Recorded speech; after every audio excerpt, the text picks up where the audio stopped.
The sound of clashing armor echoed across the valley. Soldiers on both sides watched with bated breath as a giant of a man, nearly 10 feet tall, stepped forward. His voice boomed, daring anyone to challenge him. "Choose a man to fight me. If he kills me, we will be your servants, but if I kill him, you will serve us." For 40 days, Goliath's taunts filled the air. His threats were laced with venom and arrogance, shaking the courage of even the bravest men.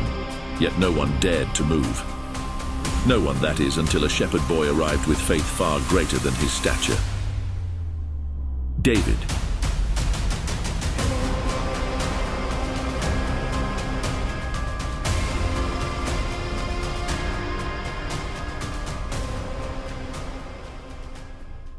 David wasn't a warrior. He was the youngest son of Jesse, tasked with tending his family's sheep near Bethlehem. Life as a shepherd wasn't glamorous. Days were long and lonely, the sun merciless on his back, and the nights brought the howls of predators prowling for prey. But this life taught David courage. He had fought off lions and bears with nothing but his sling and staff, relying not on his strength, but on his trust in God. When he wasn't defending the flock, David played his harp, filling the wilderness with songs of worship. His fingers danced across the strings, his voice carrying praises to God. These quiet moments of devotion built an unshakable relationship with the Lord. David's heart burned with a desire to honor God in every part of his life. His brothers saw him as just the youngest sibling, but God saw a king in the making. When David reached the camp, the scene was tense and filled with despair. The Israelite soldiers looked weary, their armor dusty, their eyes filled with fear. Across the valley, the Philistine army was a stark contrast, confident, arrogant, and jeering. In the center of their ranks stood Goliath, his enormous frame casting a shadow that stretched far and wide. The giant's armor glinted in the sun. His helmet and breastplate were made of bronze, his spearhead alone weighing over 15 pounds. Morning and evening he stepped forward, his voice thunderous, shaking the confidence of all who heard him. The Israelites cowered, their faith and courage sapped by the sheer sight of the giant. David looked around, puzzled by the fear gripping the camp.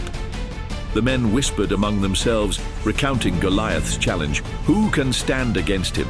No man alive has a chance. Even King Saul, a head taller than most men, stayed hidden in his tent.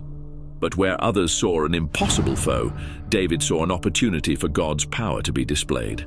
"Who is this uncircumcised Philistine?" David asked, "that he should defy the armies of the living God?"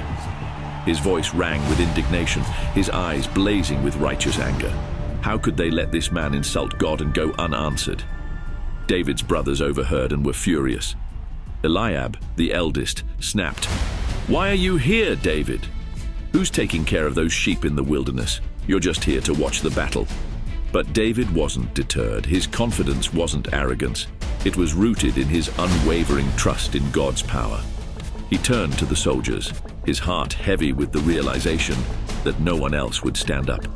"The Lord delivered me from the paw of the lion and the bear. He will deliver me from this Philistine too." In Saul's tent, David's resolve shone brightly. The air was heavy with doubt as Saul looked at him. "You're only a boy," Saul said, shaking his head, "and Goliath has been a warrior since his youth." But David's voice was steady. "The Lord who delivered me from the lion and the bear will deliver me from the hand of this Philistine." His words carried a conviction that pierced through the king's hesitation. Saul sighed and finally said, "Go, and may the Lord be with you." Saul offered David his own armor, but it was far too large and heavy. David couldn't even walk in it. "I cannot use this," he said. Instead, he chose what he knew, his shepherd's staff, his sling, and 5 smooth stones from a nearby stream. His weapon was simple, but his faith was mighty. David stepped onto the battlefield as the sun hung high overhead. The valley was silent, except for the sound of his sandals crunching the dry earth. The Philistine army cheered, mocking the sight of the boy with no armor or sword. Goliath's laughter rumbled like thunder. "Am I a dog, that you come at me with sticks?" he bellowed. David stood firm, his heart steady as he reached into his pouch and gripped a smooth stone. "You come against me with sword, spear, and javelin, he called out, his voice unwavering. "But I come against you in the name of the Lord Almighty, the God of the armies of Israel, whom you have defied." The weight of the moment pressed down on everyone watching. The soldiers held their breath as the boy and the giant faced each other. David didn't hesitate. With practiced precision, he placed a stone in his sling, spinning it faster and faster until the sound of the sling whirring filled the air.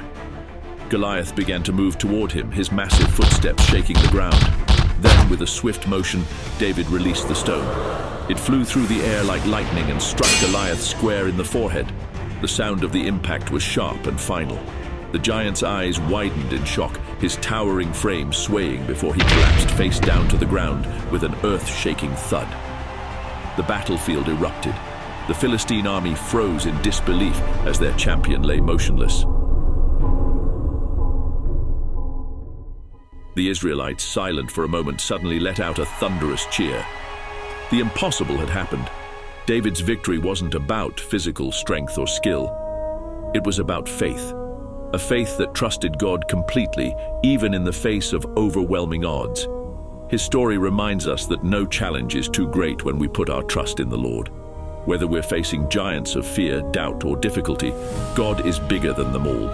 As David later wrote in Psalm 20, verse 7, "Some trust in chariots and some in horses, but we trust in the name of the Lord our God." The Israelites surged forward, chasing the fleeing Philistines. The battle was won, not by strength, but by faith. David returned to the camp. King Saul watched in astonishment as the young shepherd approached. The people of Israel celebrated, their faith in God renewed. David's courage had not only saved them from defeat, but reminded them of God's power to deliver those who trust in him. As the sun set over the valley, the once terrifying shadow of Goliath was gone, replaced by the bright hope of a God who is greater than any giant.